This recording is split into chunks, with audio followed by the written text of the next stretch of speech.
Hello everyone, it's Andrew Hutchings here, and as usual, I am not a licensed physician, at least at the time we're recording this video, and none of this is medical advice. It's all just educational or my opinion.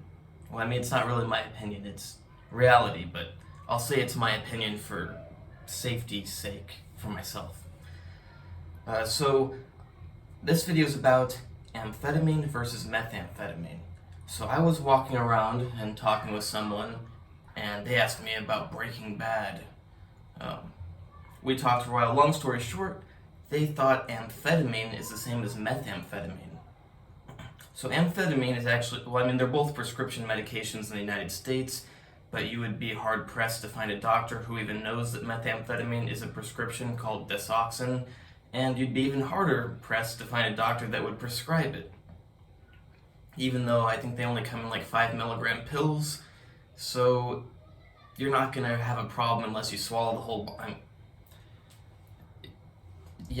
guess someone could swallow the whole bottle, like I was about to say. I was just adding up quickly. It's like 150 milligrams, that would get you very high. So amphetamine's a medication, goes by the name of Adderall. I mean, there's actually a lot of different amphetamine medications like Adderall, Vyvanse. I don't remember all the names of them anymore, and I know there's new ones now. They're ADHD medications, typically. So what is the difference between amphetamine and methamphetamine? Well, you may Google the images and go, oh, there's just one extra line on the methamphetamine. And that's not actually just one extra carbon. That's one extra carbon with 3 hydrogens around it. Little difference. I mean, anytime you see a line on a chemical structure, it's a carbon with hydrogens around it. Unless there's 2 lines, then there's only 2 hydrogens. Or if there's 3, there's only 1 hydrogen. But yeah, that extra methyl group, hence methamphetamine, makes a very big difference. It gives it some different enzymatic activity to prevent it from being degraded as quickly, but the main difference is that one methyl group makes it much more serotonergic than amphetamine. Amphetamine is essentially non-serotonergic. It has some serotonin releasing, reuptake inhibiting properties, but essentially it does not. What it translates into reality is that it does not. It doesn't matter that it technically has it. In reality, when people take it, they're not going to have serotogenic effects. Methamphetamine, on the other hand, is going to have a tidal wave of serotonin. I mean, not quite as big as like methylene dioxymethamphetamine, MDMA, or an analog of one of those. Analog of that, one of those analogs. But it's going to be almost that strong. And what does that mean? It means that while amphetamine, Adderall, Vyvanse, they're great for studying, playing sports, giving you some more energy. In my opinion, it'd be great if it was just over the counter instead of caffeine, but then a lot of people would still probably just take so much of it that they're like running all over the place. Amphetamine is a great general stimulant. One of the most important medications on earth. Tons of uses that are great. Methamphetamine, below a certain dosage threshold, is kind of similar to amphetamine. It's going to just increase energy, productivity, muscle contraction strength a bit. Your thoughts are going to flow better. But after a certain dosage threshold, that's when the serotogenic properties kick in, and that's when it gets you high. People who take meth in large doses get high. There's a big, big difference between getting high on meth and taking Adderall. Some people like to say, oh, those ADHD medications, they're the same as meth. No, they're not the same as meth at all. They are not meth. They look chemically similar. The name is similar, amphetamine versus methamphetamine, but 100, 200 milligrams of methamphetamine is going to do a lot different things to a human than 5 to 30 milligrams of amphetamine. Even if you took a lot, like 100 milligrams of amphetamine, you'd have a ton of energy, you'd be feeling great. Or maybe you wouldn't be feeling so great because your heart would be going fast. But you take 100 milligrams or 150, 200 milligrams of methamphetamine, like people do when they use it to get high, and you would be up for multiple days on end, feeling like God, walking on clouds. You'd probably put your hand on a hot pan on the stove and not really care about it too much as it burns your hand. It's going to be a lot different, and it's a lot more addictive. People typically can take Adderall and not take it again for the rest of the day.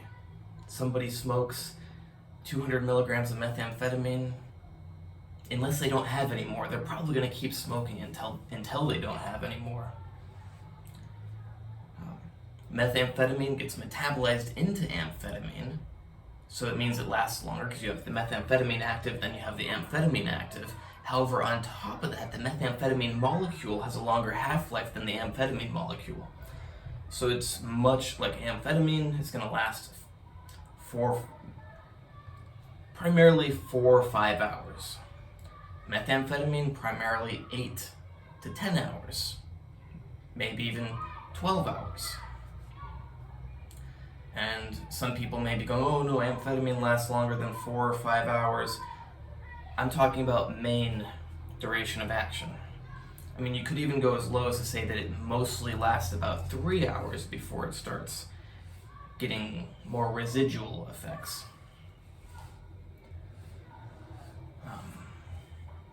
You are meant to have dopamine, norepinephrine, and serotonin all in your brain. So if someone were to try to stay up for multiple days on end, only using amphetamine, which is going to elevate their dopamine and norepinephrine, but not their serotonin, they're going to feel very bad. If somebody were to try to stay up for days on end on methamphetamine, they would have high dopamine, high serotonin, high norepinephrine, feeling very good, unless they are depleted of their serotonin, especially, because it gets depleted easier than dopamine and norepinephrine. Also, when it's depleted, dopamine can end up in some of the enzymes that are meant for serotonin and mess them up and damage them or destroy them. They might have to be destroyed because dopamine ends up in it. Regardless of whether you're taking amphetamine or methamphetamine, how would you prevent your neurochemicals from getting depleted? Because if they're being released at much higher rates than normal, it means they're running out much faster than normal.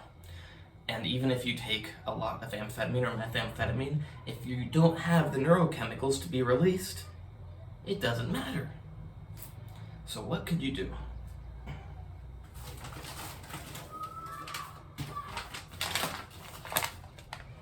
This is protein powder. Whey protein isolate. Let's see if it says, it has alanine, arginine, aspartic acid, cysteine, glutamic acid, glycine, histidine, isoleucine, leucine, lysine, methionine, phenylalanine, proline, serine, threonine, tryptophan, tyrosine, and valine. Now, why did I speak differently when I said phenylalanine, tyrosine, tryptophan? Well, I spoke differently because phenylalanine is a precursor, and tyrosine, to dopamine norepinephrine.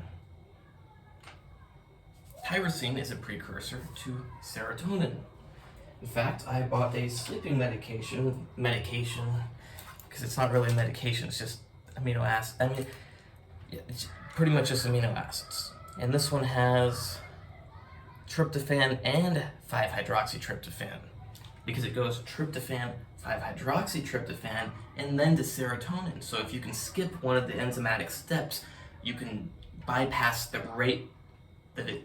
So like if you can only get 5 tryptophans to a 5-hydroxytryptophan per an hour, but if you could just take 200 5-hydroxytryptophans, you're getting a lot more in that hour than that normal 5. Just like if you were to just directly supplement with serotonin, you're going to get a lot more into you than if you have to take tryptophan and wait for your body to make it to 5-HTP, then to serotonin. So yes, amphetamine and methamphetamine are very different drugs, and I call everything just drugs usually.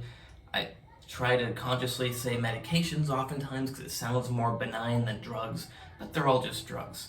Amphetamine is a drug, it's a medication. Methamphetamine is a drug, it's a medication. It just doesn't happen to be prescribed very much. Probably a good thing, because people probably can't handle it. I don't know many people that use meth that don't have problems with it. Amphetamine, people get addicted to it, but then they justify it as, oh, well, I have ADHD, I need to take it. And if you've watched other videos of mine, I say that if you need to take a medication, it doesn't matter if you're addicted to it because you need to take it. So who cares if you're addicted to it? But it's certainly far, far, far, far less addictive than methamphetamine. Because if you had the option between having some extra energy and focus and feeling like God on Earth, I think you'd go with God on Earth. Yeah, that one extra methyl group makes a gigantic difference. Adderall is not meth. Taking Adderall for ADHD is not like smoking methamphetamine. Also, the route of administration is important. Taking a medication orally is a lot different than just getting your levels up instantaneously, essentially, if you were to inhale it and go through your lungs. It's pretty much the same as in IVing it, except in IV, you could load up 200 milligrams in one syringe, do it all at once. Smoking, it'd probably be kind of hard to vaporize 200 milligrams all at once and inhale it all at once. But if you could, it would be the same pretty much as IVing it. I'm not recommending you use either of these medications. Of course, you need a doctor's prescription for them if you're in the US. Some countries, they're not available at all. Amphetamine is slightly neurotoxic, so take your vitamins with it and be healthy. Methamphetamine is much more neurotoxic because of its serotogenic activity. And like I mentioned earlier, when serotonin is depleted, dopamine, and I'm not sure if norepinephrine also, can end up in the enzymes, or not the but like the enzymes and proteins, just proteins in general that are meant for serotonin, like some of the transporters. Dopamine can end up in them, and then they have to be killed or they become dysfunctional. So make sure that you drink your protein drinks, you eat your steak, and maybe you take some 5-HTP if you're going to do meth. If you're going to do amphetamine, make sure you drink your protein drinks, eat your steak, maybe take some tyrosine. Or, better yet, don't take either of them. And still drink your protein drinks, eat your steak, eat your fish, your sushi, your good food, and be healthy. Take your vitamins. I've got lots of vitamins. And I brought my fiance vitamins for women. Because actually I used to eat these ones because they have more omega-3s. But then I decided, who knows, maybe they secretly put stuff in it that I don't want in my body. Maybe they have some female hormone stuff in it that they don't list on the bottle. They're not supposed to, but you never know. So I started taking the one for men.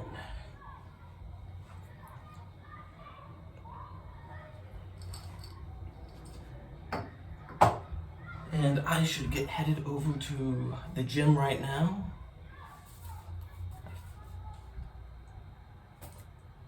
Gotta work on biceps because they're looking good, but I want them to be bigger. And check out my website, andrewhutchings.org, where you can hire me for consultations on anything except for medical advice. But you can get medical information from a scientist, because there's nothing illegal about that. And I don't want legal trouble. So you cannot hire me for medical advice. If you try to hire me for medical advice, I would only tell you what I would do. And you can throw it out the window. I don't recommend you listen to it, because that would be a bad idea. Because I make bad decisions, and I don't know anything about what I'm doing. I try to eat this. I don't realize that it's not edible, so actually it's dirty, or else I would chew on it for the video. But yeah, you don't want to copy me. I only take lots of vitamins, eat healthy, and exercise regularly, and get lots of sunshine, and that's not healthy, good stuff. No doctor would ever recommend that. Doctors recommend you just take a bunch of pills and watch TV, and then go back to them every week or month. And my book on tendinitis, I am adding in, because my fiance thought it was, I agree with her. It's a good idea that I should add in the names of some studies to back up what I'm saying. Everything in my book is true and backed up by studies, but I guess I could have just made it all up, so I'm including references in my book now, and I gotta find a place to publish it. I will recheck the website I tried to use before, but they did not let me put my custom book cover on there, and I designed a very nice custom book cover that I want on my book. And it's going to be on my book. And my book is going to be a hardcover book. And it's going to have nice quality paper for the pages. Because I'm not selling a book that's junk. It's a good book. It deserves a good cover. Good hardcover. Nice paper pages that are thick and stuff. Oh, and my Instagram is natural_true_fitness. And check out my other videos.